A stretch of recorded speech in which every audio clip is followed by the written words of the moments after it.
Estamos de volta com o programa Ponto de Vista, programa hoje falando sobre a educação, a pandemia, enfim, abordando um tema muito importante, que é essa questão de como a gente tem que educar, investir, melhorar a educação das nossas crianças, ou seja, do nosso país, para a gente ter um futuro melhor. E para falar desse tema, a gente tem a presença do vereador Eduardo Damides e da nossa convidada, a professora Iolene Lima, pedagoga, com especialização em orientação educacional, administração escolar e em supervisão escolar. A gente falou muito nesse primeiro bloco, a professora está lançando esse livro, Volta às Aulas, e Agora, que é um livro com uma linguagem para as crianças, para ela entender esse, que muitos chamam de novo normal, né? E a gente falou um pouco sobre isso. E aí eu terminei o primeiro bloco falando do papel dos pais hoje, né? Assim, eu falei, tem muito pai que está fazendo o ensino fundamental novamente, o médio, e tem muito pai, mãe estressado porque acabaram se tornando um auxiliar, né? Assim, nesse processo de aprendizagem. Como é que está sendo essa experiência? O que você tem vivenciado de casa, né, vereador? Eu tenho recebido, não só por meio da própria escola, por meio da conversa com os pais, mas também nas minhas redes sociais, né? Porque eu tenho um alcance aí nacional, né, e internacional por meio das redes sociais, e no canal do YouTube, algumas perguntas, e isso, o que eu faço? E assim, o que eu faço? Então, a primeira coisa que eu digo para todos os pais e mães que estão me ouvindo, primeiro, acalmem o coração, porque não é só seu filho, né, que está passando por isso, não é só você que está passando por isso. O mundo, nós temos mães sofrendo aqui em Tupã, sofrendo ali em Pompeia, e sofrendo lá na França, né? O mundo. Então não é só você. Então primeiro acalma o coração. Respira. Respira, porque não é só você e isso vai passar. Porque não há mal que dure para sempre, né? Então isso vai passar. Tem tempo. A vacina agora está tendo um alcance maior, não é na velocidade que a gente queria, mas graças a Deus chegou. Então isso vai acabar. Então, primeira coisa, calma. Segundo, você, pai e mãe, não é professor. Então, nenhum diretor de escola, em sã consciência nesse país, vai cobrar de uma família que assuma o papel de professor. Porque pai e mãe têm papel muito definido. Vocês são família. É pai e é mãe. Quem é professor sou eu, né? Então, você não tem que assumir o papel de professor. O que a escola hoje espera da família? O que sempre esperou, que acompanhe, que verifique que está sendo feito, não está sendo feito, né? Teve alguma dúvida? Anota. Olha, meu filho não conseguiu fazer tal coisa. E reporta isso para a escola.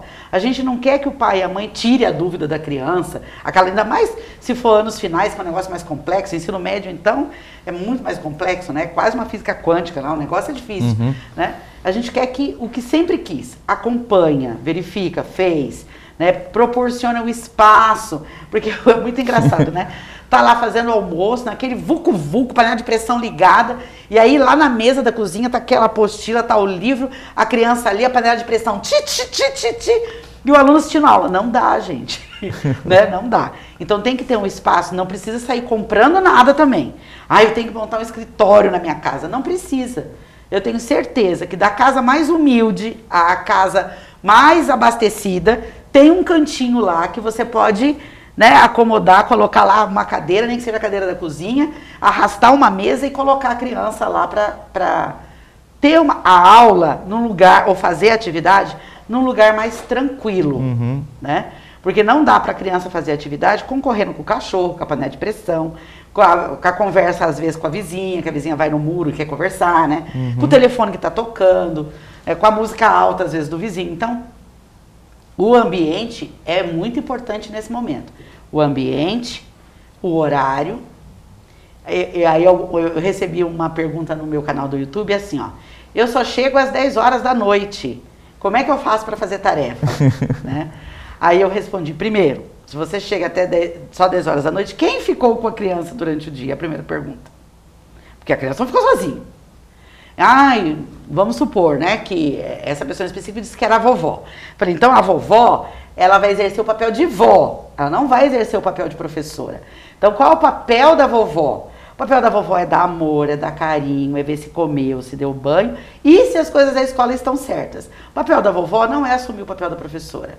Então tem 3 atividades, a vovó vai colocar lá, vai delimitar o tempo, fez, meu amor, e a vovó ainda faz isso, né? Quer um Nescauzinho no meio da atividade? Que a vovó faz isso. Quer um pãozinho? Né? Porque vovó é quase sinônimo de comida, né? Uhum.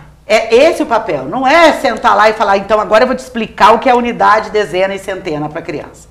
E o que eu percebo, inclusive como psicopedagoga, o maior estresse está sendo na parte da ensinagem, não é um ensino remoto. Porque os pais, alguns entenderam que eles têm que ensinar. Isso não é papel do pai e da mãe. Uhum. E se alguma escola está cobrando isso, a escola está errada, e eu preciso dizer que ela está errada. Porque o papel do pai não é esse. Né? É proporcionar o espaço, a condição, o acompanhamento, a responsabilidade no que tange aos estudos e, eventualmente, alguma coisa que a criança pergunte, ou até a gente, né? Nossa, que legal que você está aprendendo aí sobre planície. Você sabia que aqui tem um lugar que é uma planície? Se eu souber. Mas não é a minha responsabilidade primária. Mas, para isso, a família tem que ter contato com a escola.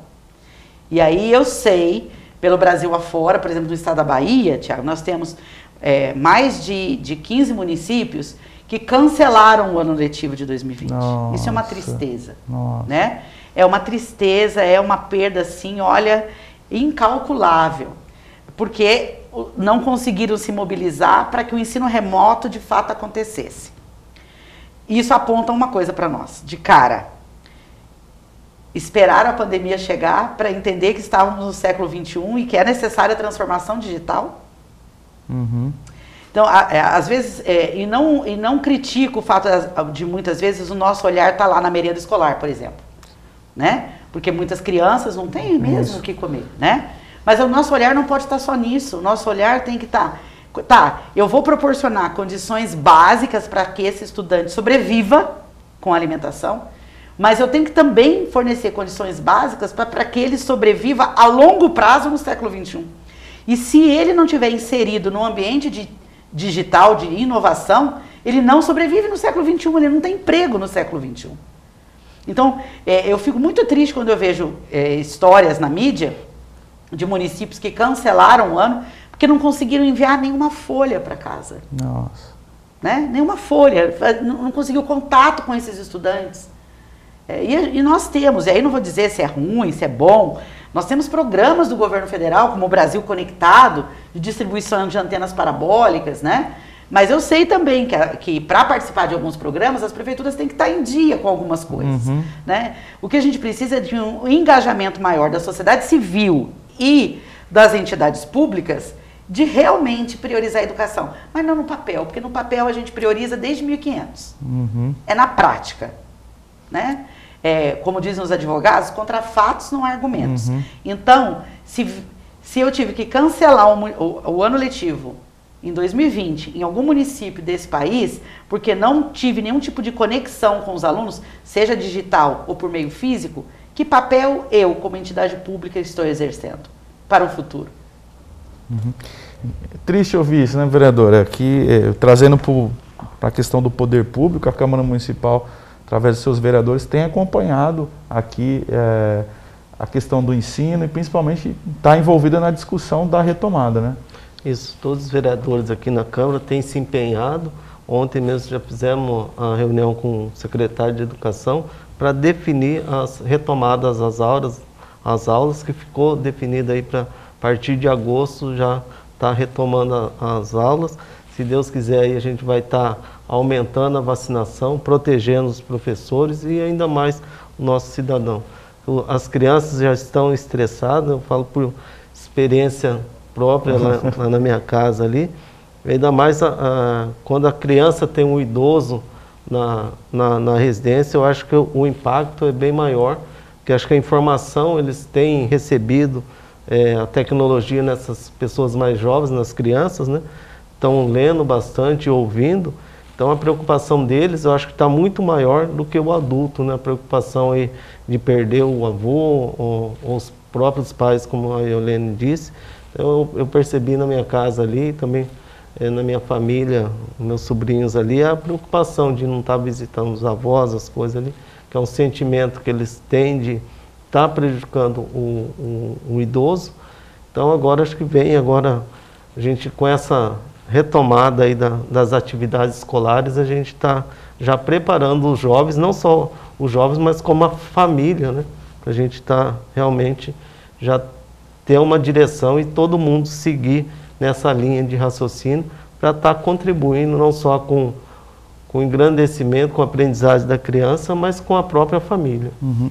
Professora, a senhora nesse artigo publicado no Camadas Educacionais, a senhora falou dessa questão de sairmos das aulas expositivas presenciais e se aprofundar na edição de vídeos, podcasts, animações, ferramentas. Isso deve ser trabalhado mesmo quando retomar o presencial? Vai ter que ter uma mudança a senhora defende uma mudança de abordagem, utilizando dessas tecnologias para avançar no processo de aprendizagem, mesmo estando no presencial? Eu costumo dizer, Thiago, que não voltaremos a março de 2020 em hipótese nenhuma. Então tem que ser... Porque, assim, primeiro, porque o tempo não volta. E segundo, que as coisas que conquistamos, que ganhamos, o que eu percebo na fala de professores pelo Brasil inteiro. Eu fiz uma formação semana passada com o pessoal, inclusive de uma prefeitura lá da Bahia, tinham quase 2 mil professores na formação. O que eu via no chat, né? Eu aprendi isso, eu aprendi aquilo. Então, essa coisa do prazer da aprendizagem que o professor ganhou. Né? Nós temos hoje professores que gravam vídeos e editam vídeos e colocam emojis e não sei o quê. Esses ganhos de aprendizado, eu tenho certeza... Devem continuar. Eu tenho certeza absoluta. Não serão descartados pelos professores. Porque eles sentiram que eles avançaram, que eles ganharam terreno, que eles inclusive se aproximaram mais dos estudantes. Porque hoje os estudantes falam, nossa, meu professor faz vídeo. Nossa, meu professor é youtuber. Né? O meu professor é gamer.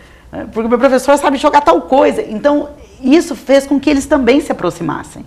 Né? Que aquele gargalo deixasse, ele ficasse um pouquinho mais largo, não tão assim, né? Então, eu creio que esses ganhos, nós não perderemos mais. E é uma tristeza, de fato, se você tiver algum professor que retroceda.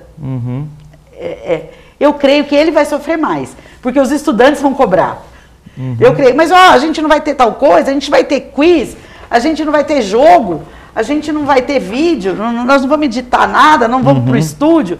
Então, eu creio que os próprios estudantes vão cobrar um posicionamento mais digital dos nossos professores, nesse retorno que não é um retorno, né? Na verdade, é uma continuação da educação, só que no meio físico, quando ele acontecer. Professor, existem diversas linhas pedagógicas. Qual que a senhora acredita ser a mais eficiente para a realidade brasileira? A escola construtivista, a escola freiriana, ou a escola tradicional, enfim, ou outras aí que a senhora...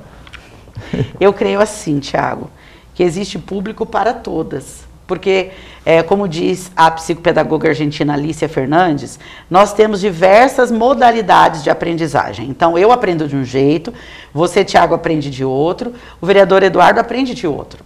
A nossa dificuldade enquanto professor, numa sala, está em entender essas modalidades de aprendizagem e fazer uma aprendizagem para o século XXI, que o que é tanto a aprendizagem do século XXI? É uma aprendizagem mais customizada. E a nossa dificuldade como professores, até porque nós não aprendemos isso, é fazer essa aprendizagem customizada, adaptativa. Ver como que o Thiago aprende e ir lá e virar a chave do Thiago, virar a chave do vereador Eduardo, virar a chave da Iolene. Então o educador tem que ter essa percepção de, vamos dizer assim, de uma abordagem mais segmentada, específica, de acordo com o indivíduo. De acordo com o indivíduo. E aí, se ele vai adotar uma postura mais da pedagogia social, se ele vai adotar uma postura mais da escola nova, se ele vai adotar uma postura tradicional, se ele vai adotar uma postura Waldorf, aí eu acho que existe público para todos, né? E eu não vou entrar no meio desse campo. O que eu acredito de fato, que todo estudante tem direito a aprender. Todo estudante tem direito a aprender. Todo estudante tem direito à excelência acadêmica. E todo estudante tem que ser considerado na sua modalidade de aprendizagem. Esses 3 pilares não podem ser esquecidos em qualquer que seja a metodologia. Se você perguntar, e você pessoalmente, o que você acredita? Eu acredito em transformação digital. Eu acredito que nós temos que fazer uma nova história na educação, porque nós estamos no novo século. A clientela que está conosco, os estudantes, são da geração alfa. Né? Geração Y não sou eu. Né? Eles aprendem diferente do como eu aprendo. Eles nasceram já com o celular na mão. Né? Eles já nasceram num ambiente globalizado. Eu digo que os impactos das ações deles, eu até uso uma palavra, né, inventada, não está lá no dicionário, o impacto é glocal, porque é glo de global e cal de local, porque as suas ações têm impacto local e têm impacto global. E a gente precisa avançar. Se vai avançar com a cartilha, se vai avançar... Aí, cada escola decide a sua, cada prefeitura decide por onde caminha. O que a gente não pode esquecer é que o indivíduo é único, ele tem que ter o direito de ir uma excelência acadêmica e ele tem que ter o direito de aprender. Agora, como nós vamos fazer isso? Obviamente, alguns estudos, né, alguns vários, dizem que algumas metodologias não são tão eficientes. Eu acho muito estranho o Brasil, enquanto nação, ainda perpetuar algumas metodologias que os estudos científicos comprovam que elas não dão resultados tão eficientes. Então, se eu sei que alguma coisa não dá resultado tão eficiente, por que eu vou naquele caminho? Né? Contra fatos não há argumentos. Né? Eu gosto muito de trabalho com evidências. Então, quando você trabalha com evidências, a chance de você errar é menor. Certo. Enfim, a educação é complexa, e aquilo que a senhora falou, dessa questão da educação, o processo é lento, né? O que a gente viu que a ciência fez no ano para a vacina, um processo que levava 10 anos, acelerou para fazer em 1, precisa ter esse start, assim, essa arrancada na educação, né? E a complexidade que eu vejo muito aqui, principalmente no Brasil, por conta dessa também as diferentes regiões que o Brasil tem para a questão territorial, por ser um país com extensão quase que continental, é muito diferente, né? A senhora teve, tem conhecimento, né? A senhora até falou que deu uma capacitação na Bahia. Como é que a senhora vê essa complexidade de realidades dentro do próprio Brasil? Porque o Brasil não é único, né? Não é um. São vários Brasis dentro de um Brasil, né? Nós fizemos uma ação, estamos fazendo uma ação agora, por meio da Fundação, no meio do Pantanal. Então, nós estamos com um polo de educação simultânea dentro de uma fazenda no Pantanal. A cidade mais próxima fica quase 4 horas de carro. E nós estamos ali com 5 estudantes que durante 1 ano tiveram uma atividade. Nossa. E aí, essa dona dessa fazenda decidiu, vamos mudar a história dessas crianças, né? E aí estabeleceu uma parceria com a Fundação Sonji Nishimura e nós estamos assessorando, dando educação simultânea para essas crianças. O avanço dessas crianças em 1 mês de aula, 1 mês, Thiago, Nossa. 1 mês, o avanço equipara a mais ou menos 6 a 7 meses de aula presencial. Nossa. Elas cresceram de 6 a 7 meses em habilidades em 1 mês. Como? Metodologia específica. Que metodologia específica é essa? Aprendizagem profunda, que é uma metodologia nova, que nasceu na América do Norte, que nós trouxemos para a cidade de Pompeia por meio da Fundação Sonji Nishimura, que parte do princípio de que todos são capazes de aprender, um dos pilares. Todos são capazes de aprender. O que varia é o tempo, e a excelência acadêmica não é discutida, ela é ponto pacífico. Eu não discuto excelência. Independente do aluno estar no Pantanal, estar em Tupã, estar na capital de São Paulo, todos os estudantes desse país merecem excelência acadêmica.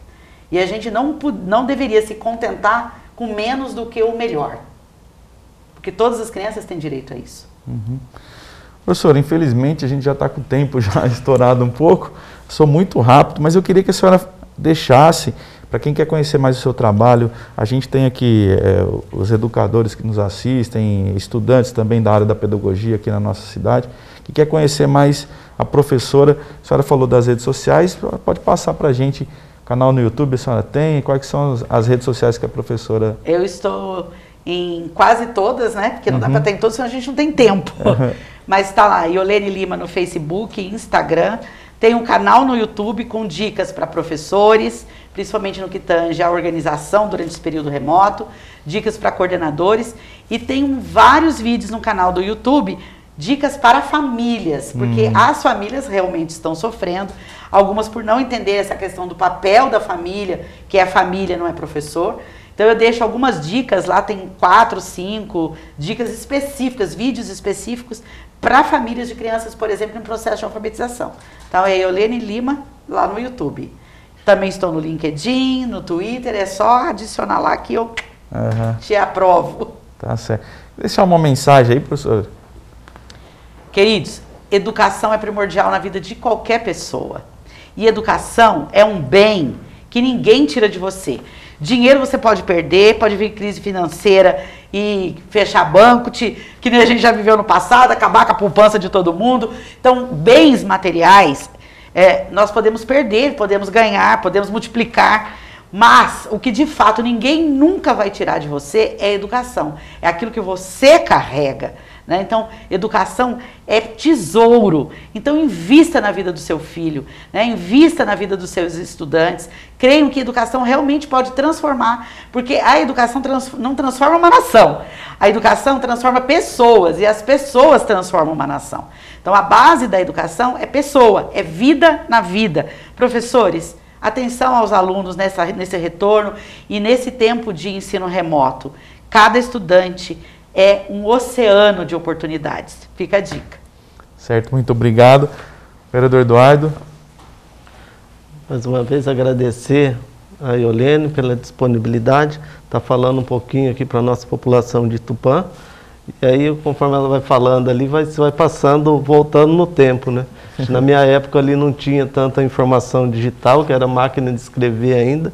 E o meu pai sempre falava, me levava nos lugares lá para conhecer alguma coisa nova, e às vezes, como criança lá, você nunca queria ir, né?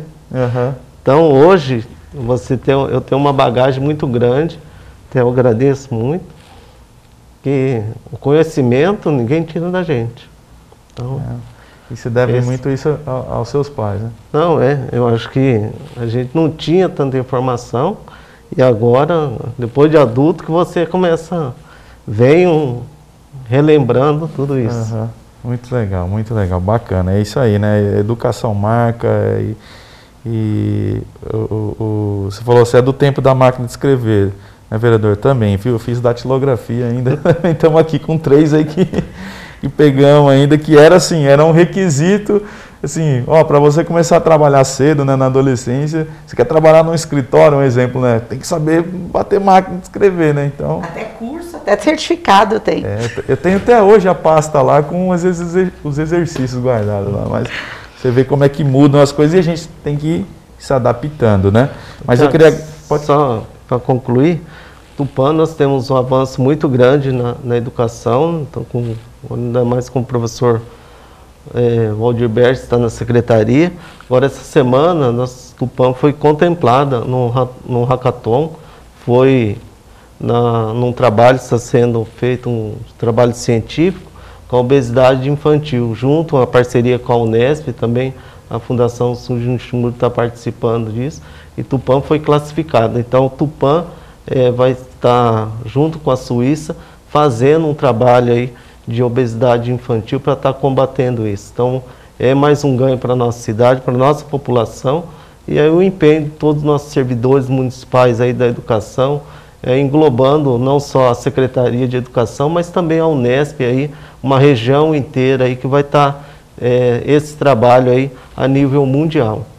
O vereador já deu uma pauta aqui para um próximo programa, né? A gente falar sobre essa conquista, essa parceria aí da educação de Tupã, né? É uma pena a gente ter que encerrar um programa como esse, assim, uma conversa muito agradável, esclarecedora e também incentivadora, né? Encorajadora, eu diria assim, melhor dizendo, né? Da professora e Olene, e a gente vê que a senhora é uma otimista com relação à educação, assim, a senhora não faz como eu diria assim, não faz uma projeção apocalíptica, não, né? Sempre a perspectiva de melhoria, de que a gente pode, de que isso é bacana, viu? Percebi nesse bate-papo isso é legal, né? Porque tem os teóricos que ficam aí só vendendo a ideia apocalíptica, né? Assim, vai, a gente está caminhando para o fim, a gente está não sei o quê, não tem jeito, a educação está errada.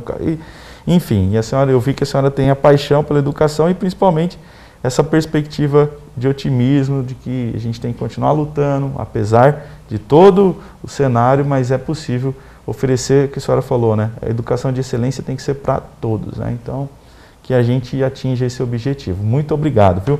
Agradeço você aí também que sempre acompanha a programação da TV Câmara, um canal a serviço da população.